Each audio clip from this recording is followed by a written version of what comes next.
A Arca da Aliança foi construída segundo a orientação de Moisés, que por instruções divinas indicou seu tamanho, forma e acabamentos.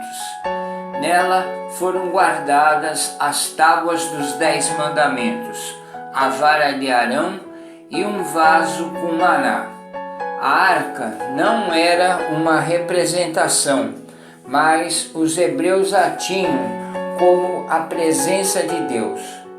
Em Êxodo capítulo 25, versículo 10, nos diz que a arca foi construída em madeira de acácia, com 2 côvados e meio de comprimento, 1 côvado e meio de largura e 1 côvado e meio de altura, e coberta em ouro puro por dentro e por fora, e com uma bordadura de ouro ao redor. As laterais foram colocadas 4 argolas em ouro, onde foram transpassadas varas de acácia recobertas em ouro. Assim, a arca poderia ser carregada. Sobre a tampa chamada propiciatório foram colocados 2 querubins, um em cada extremidade, um de frente para o outro, cujas asas cobriam a tampa. Deus se fazia presente no propiciatório, no meio dos 2 querubins, numa presença misteriosa que os judeus chamavam de Shekinah, ou presença de Deus. A arca fazia parte do tabernáculo. Somente sacerdotes e levitas poderiam transportar e tocar na arca, e apenas o sumo sacerdote, uma vez por ano, no dia da expiação, podia entrar no Santíssimo do templo e, se ele estivesse em pecado, ele morreria instantaneamente. A arca era tratada como o objeto mais sagrado, tendo a tábua dos 10 mandamentos, a vara de Arão que floresceu, e que não só floresceu, como também brotou amêndoas, e o pote com o maná que não se estragava. A arca era representada como o próprio Deus na terra. A vara que floresceu é uma imagem, a tipificação da ressurreição de Cristo. 3 dias após a crucificação e morte, ele floresceu, brotou poderosamente, ressuscitou para a glória de Deus. Apareceu a inúmeras testemunhas, 10 vezes durante um período de 40 dias. Ele é a ressurreição e é a vida. E como a vara de Arão, Jesus também deu frutos. Ele ressuscitou e em breve nele serão ressuscitados no dia de sua vinda. Cristo também quer que com ele nós produzamos frutos também. Ele é a videira e nós somos os ramos. Dele recebemos a seiva da vida eterna que nos faz florescer em frutos do Espírito. Em Êxodo, capítulo 16, versículo 33, disse Moisés a Arão: toma um vaso, coloque nele um gomer cheio de maná e coloca-o diante do Senhor, para guardar-se as vossas gerações, conforme a palavra que Deus ordenou, e para que vejam o pão que vos sustentei no deserto, quando vos tirei da terra do Egito. Também era um tipo de Cristo, que era o pão vivo que desceu do céu. Em João capítulo 6, versículos 50 e 51, nos diz: este é o pão que desce do céu, para que o que dele comer não morra. Eu sou o pão vivo que desceu do céu. Se alguém comer deste pão, viverá para sempre. E o pão que eu der é a minha carne, que eu darei pela vida do mundo. O maná foi moído e cozido, retratando o sofrimento de Jesus em nosso favor. Ele é o verdadeiro alimento que é suficiente para atender às necessidades de toda a humanidade e satisfazer as almas famintas e sedentas de salvação. A arca representava o próprio Deus entre os homens.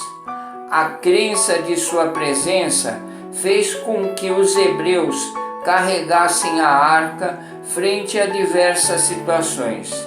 A arca era levada nos ombros dos sacerdotes e mostrou o caminho na travessia do Rio Jordão.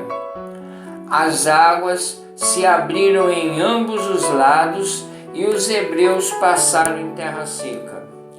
A presença do Senhor nos dá esse poder de atravessar as águas de problemas e dificuldades. Não é por nossas condições físicas, mas pela fé, pelo clamor, pela certeza e por crer e confiar no amor e na misericórdia divina. Adiante dos israelitas que marchavam ao redor dos muros de Jericó por 7 dias, ia a Arca da Aliança. Era o retrato de que o Senhor vai à frente para se engajar na peleja e lutar nas batalhas juntamente conosco. Por ele, temos a certeza de que somos mais que vencedores e que podemos triunfantemente em Cristo superar o mundo e as suas concupiscências. Os filisteus, em campo de batalha, vencem os israelitas e tomam a Arca da Aliança, sendo que esta estava nas mãos de Israel há 300 anos, e a vara de Arão e o maná conservavam-se da mesma forma inicial. Não se deteriorou. Quando o sumo sacerdote Eli soube que a arca foi levada pelos filisteus, ele caiu da cadeira e morreu, tendo o seu pescoço quebrado.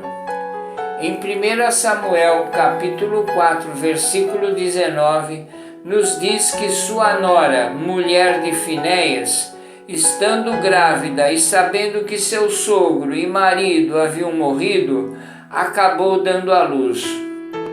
Seu filho foi chamado Icabode, que quer dizer foi-se a glória de Israel, pois foi tomada a arca de Deus. Os filisteus pegaram a vara de Arão e fincaram na terra com a intenção de que seus campos produziriam frutos com abundância. Mas o resultado foi péssimo. Houve uma seca, como também uma peste sobre todo o povo. Os filisteus comeram o maná, pensando que ficariam fortes, que seriam super-homens, mas foram abatidos por doenças. Seu território ficou infestado por ratos. A arca tornou-se maldição entre os filisteus. Ela foi levada para a casa de Dagom, o deus da vegetação. Em 1 Samuel capítulo 5, versículo 3, nos diz que Dagom estava caído com o rosto em terra diante da arca do Senhor, e colocaram-no novamente em seu lugar. No dia seguinte, pela manhã, eis que Dagom jazia caído de bruços diante da arca do Senhor, com a cabeça e as 2 mãos estavam cortadas. Dele apenas ficara o tronco.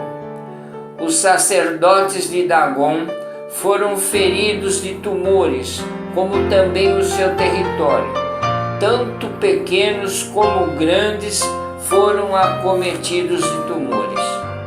Os filisteus ficaram com a arca durante 7 meses e devolveram-na a Israel. O povo e os deuses daquela época foram abatidos e humilhados, e de forma semelhante Jesus irá julgar e destruir os deuses deste século e aqueles que não adoraram ao Deus verdadeiro. Os filisteus restituíram a arca, ficando por 20 anos na casa de Abinadab. Após, a arca foi levada para Jerusalém, conforme ordenou Davi, ficando guardada em uma tenda. E Davi planejou a construção de um grande templo, mas somente foi concluído por seu filho Salomão. A arca permaneceu como um dos elementos centrais do culto a Deus praticado pelos israelitas durante todo o período monárquico. No período da invasão da Babilônia, o templo do Senhor foi incendiado, bem como o palácio e todas as casas de Jerusalém, e a Arca da Aliança desapareceu completamente da narrativa da Bíblia. A partir daí, não houve mais menção da arca. No livro de Jeremias, capítulo 3, versículo 16, nos diz: Sucederá que, quando vos multiplicardes e vos tornardes fecundo na terra, então diz o Senhor, nunca mais se exclamará a arca da aliança do Senhor. Ela não lhes virá à mente, não se lembrarão dela, nem dela sentirão falta e outra não se fará. A arca é um tipo ou uma figura do Messias prometido. Quando o verdadeiro chegar, o tipo será desnecessário. No Novo Testamento, a Arca da Aliança é mencionada somente uma vez, em Hebreus capítulo 9, versículo 4.